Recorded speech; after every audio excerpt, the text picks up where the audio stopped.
മുഹമ്മദ് മുസിൻ അല്ലേ bro? Okay. നമ്മളെ തീറ്റ പണ്ടാരം പുള്ളിക്കാരൻ വന്ന് ഇവിടെ ജോയിൻ ചെയ്യുന്നുണ്ട്.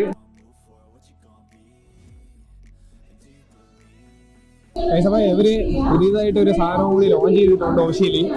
ഇതാണ് അതിന്റെ നെയിം. എല്ലാവരും കഴിച്ചുതരാം.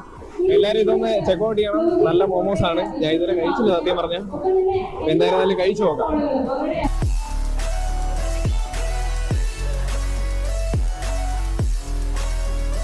അപ്പൊ നമ്മളെ ഫായ് ബ്രോ കൂടി ഇവിടെ ഉണ്ട്. എന്റെ വ്ളോഗാണ് ബ്രോ. ബ്രോ ഇപ്പൊ മൂവി ലാസ്റ്റ് ആയിട്ടുള്ളത് ഇപ്പൊ ഷൂട്ട് നടന്നുകൊണ്ടിരിക്കുന്ന ജാക്സൺ ബസാർ നമ്മുടെ സുഡാനി ഫ്രം നൈജീരിയ. ഓക്കെ. അപ്പൊ എല്ലാരും സിനിമയ്ക്ക് ഇറങ്ങുമ്പോൾ എന്തായിരുന്നാലും പോയി കാണണം. നമ്മളെ മച്ചാനെ ഫുൾ സപ്പോർട്ട് ചെയ്യണം. അതെ ബ്രോ. നമ്മളെ മല്ലു ടാറ്റു വ്ളോഗ്സിനെ പറ്റിയിട്ട് ബ്രോയുടെ